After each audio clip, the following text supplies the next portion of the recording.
This is a city that has been through some of the harshest bombings in the 90s. It's home to some of the very most important people in the world, and it is the capital of Serbia. Welcome to the city of Belgrade.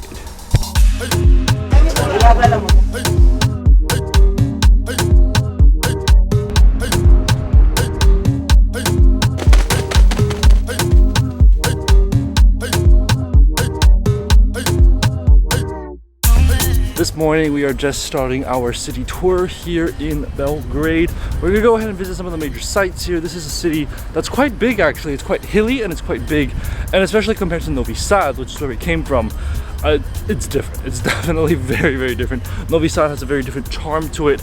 Belgrade, very, very different charm to it. It seems like all the buildings here are a little bit newer in the sense that they are not like redesigned European classical, but they seem to be a little bit more of like any other European city sort of structures. I mean, look at these buildings right here.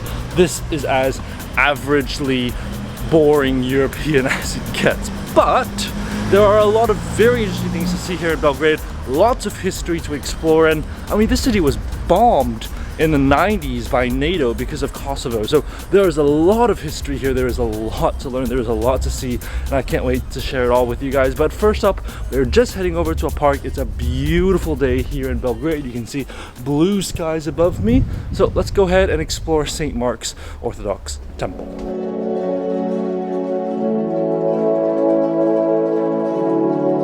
Of course, here in Serbia they only have Orthodox churches, and that is probably one of the most beautiful Orthodox churches I've seen. It's big, it's massive, the space is huge, and the ceilings are so tall, the paintings are amazing. The worst part is that they have some scaffolding going on. They're doing some restoration work at the back of the altar of the church, but other than that, the work is beautiful. They're getting some repairs done there, but it really, really is a stunning place. You've got the little statues of, oh sorry, not statues, but paintings of Jesus in that sort of Orthodox traditional style. The chandelier very much reminds me of the chandeliers you had in the Hagia Sophia, which was an Orthodox church at one point. Those sort of big, round chandeliers with the lights all across them. It's beautiful. It really, really is stunning, and you feel like you've stepped back into time, like 400 years. The chairs there, they're old, they're really, really old. You can see that they're rusting. You can tell that these are not new chairs, you know, but really, really beautiful. There's no better way to start off our day here in Belgrade than to visit a beautiful Orthodox church like that.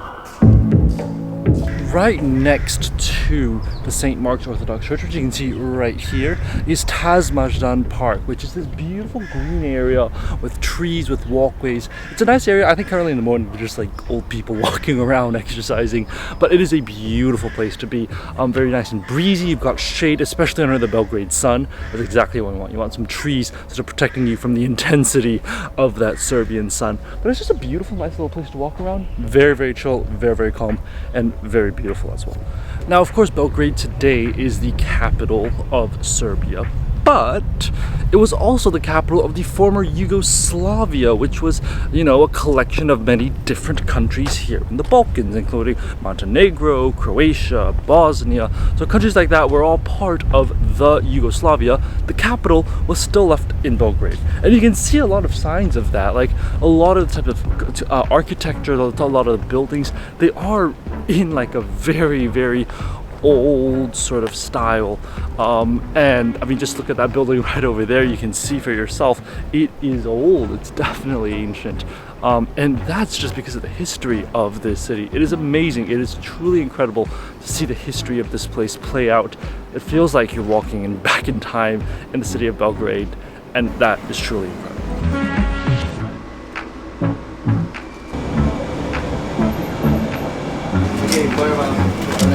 If there's one reason I really, really wanted to come to Belgrade, this is the reason. This right here, we just got tickets for possibly one of the most important museums here in the Balkans. This is the Museum of Yugoslavia. It's a really long passageway. It's filled with all these different things.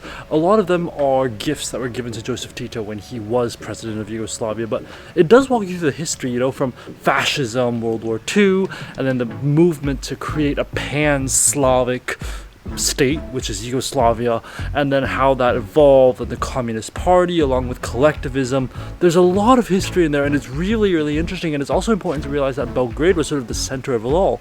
It was the capital of Yugoslavia, and this was a movement that was not just done by Serbia, but it was done by Bosnia, by Slovenia, by Croatia. You know, this is a big thing that's going to encompass a lot of the countries we're going to visit on the rest of this trip. This is just one side of it. This is the old museum, but now we're going to visit the House of Flowers, which is interesting because Josip Tito is buried there.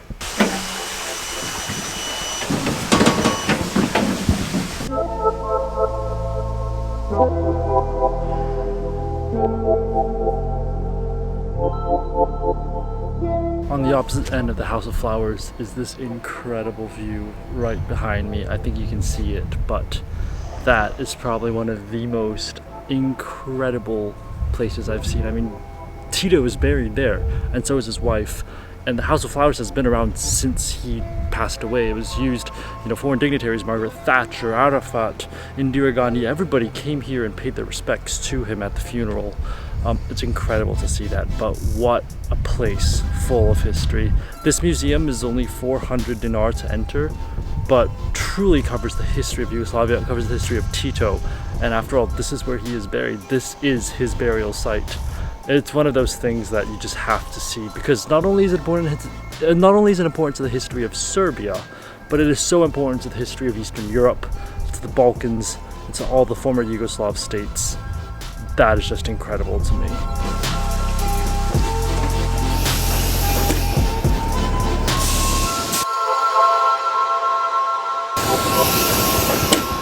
Alright, next stop here, we've come to a beautiful church, an Orthodox church here in Belgrade, which all the churches in Belgrade are Orthodox churches.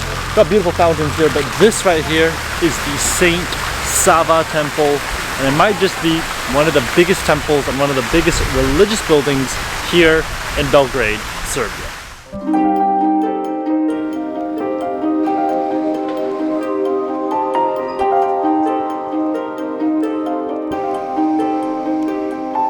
That is the largest religious Orthodox church here in Belgrade. It's massive. I mean, you go inside and you realize it's these massive walls, the massive ceiling, massive domes, and the paintings are incredible. And that, obviously, that Orthodox style, just like most of the other churches here in Serbia, we've got the paintings of, you know, the other religious leaders on the sort of podiums that you can look at, and it's just beautiful. It is absolutely stunning. It is incredible. It is really, really impressive. And like I said, it's big. It is really, really massive.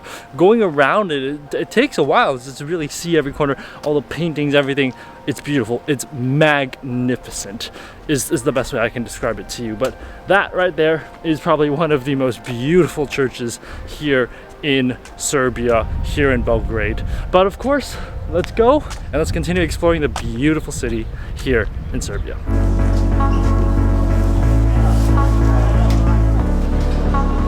This is probably the biggest market I've seen here in Eastern Europe, actually. It's massive. I mean, literally look behind me. Look at how big that is. The produce here is incredible. They've got fruits, vegetables, and the fruits, by the way, are really fresh. Like, you can smell the sweetness of those fruits. No extra sugar, no extra preservatives, nothing. No fertilizers, none of that. Just delicious fresh fruits here from the Serbian countryside being sold. This is actually probably one of the most impressive markets I've ever seen, and it just smells so good. The ingredients, the fresh vegetables, the fresh chilies. They have so many chilies here and fresh fruits and everything. Really outstanding, absolutely impressed. But this type of market, this is what it's like here in Belgrade, in Serbia. Somebody's just motioning to bring me in, so I'm just gonna go over and check it out. Hello. Hi. Hi. Oh wow. This is traditional Serbian food. Traditional Serbian food. Yes. Ah, okay. Pita. Pita. Thank you. What's the name of the store? Such. Right here at the market, Yeah. yes? Okay, right here at the market. You know, this is the guy. What is this? Pita? Pita. Pita. 1 second. Okay, he says 1 second. Wait for 1 second. Such. Oh, that's this place is called Such. Do you want with Apple iPhone 5? Oh no. I'm okay. I'm okay. Yeah. Thank you. Thank you so much. Thank you. Bye. As you can see, just friendly people here at the market. I mean, absolutely amazing, absolutely incredible. Name of that's all Such because the device that they use to cook is called Such, which is very interesting. But yeah, that's what I love about local markets. You get a feel for the city, a feel for the country, and the friendly people that are here in Serbia. Now, if you live in the 21st century, you've definitely heard of Elon Musk, and you've probably heard of his company Tesla. But Tesla, the name, actually comes from Serbia after a guy called Nikola Tesla who moved to the US, but he is an inventor and he is one of the most famous inventors, if not the most famous inventor here in Serbia. There is a museum dedicated to him here in Belgrade, Serbia. I think this is sort of his house museum. I'm not really sure what it is, but let's go check out the Nikola Tesla Museum here in Belgrade that has inspired Elon Musk and that has inspired inventors for generations after him. It's probably one of the most interesting museums that I've seen anywhere. This is not actually his house. He didn't actually live in Belgrade from what I understand, but he is Serbian. So Nikola Tesla was Serbian, but he never really lived here. He was, born in the Austro-Hungarian Empire. He studied and, elsewhere. Then he moved to America afterwards. So he wasn't really Serbian, lived in Serbia that long. But the one thing that this museum does have is that his urn, where his ashes are inside the building, which is absolutely amazing. And the tour that they provide you gives you a sort of show of all the machines, the Tesla coil, the different inverters and everything. It's really interesting. And at the end, they actually have one where you can shock yourself.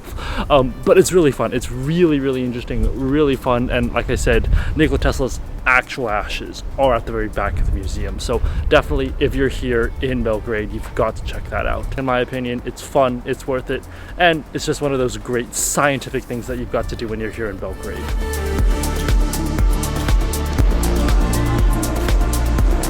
The sun is starting to set, but we are currently here at one of the most important places in all of Belgrade.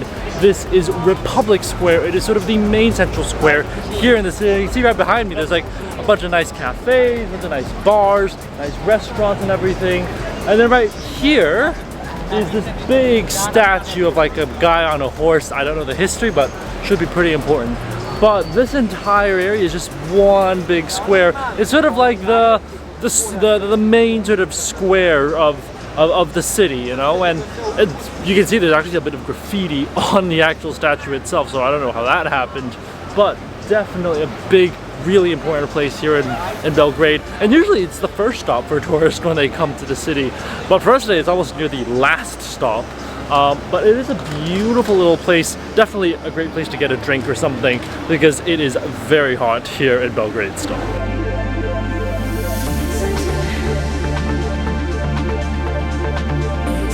Alright, well, for sunset today we've come to the old fortress here, the Belgrade Fortress, and we've just made it past this gate here, which is one of the main gates, and we are greeted with a bunch of old sort of military equipment of the Belgrade military.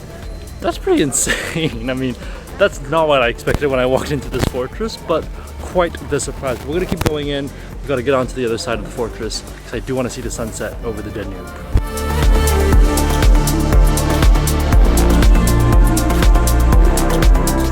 Finally, we've made it onto the other side of the fortress, and right behind me you can see, well, first there's a ton of tourists, but behind the tourists is the most beautiful view of the Danube River. It is truly amazing. It is stunning. This is probably one of the most beautiful spots to see the sunset in Belgrade, and the sunset is perfect. It's like the beautiful red, pinkish, purplish color. This is going to be a pretty insane sunset from the Belgrade Fortress, which, by the way, has a really long history of having fought off the Ottomans, and you can see at the beginning, all the weapons are there, but it's just beautiful. We're going to enjoy the view here for a second.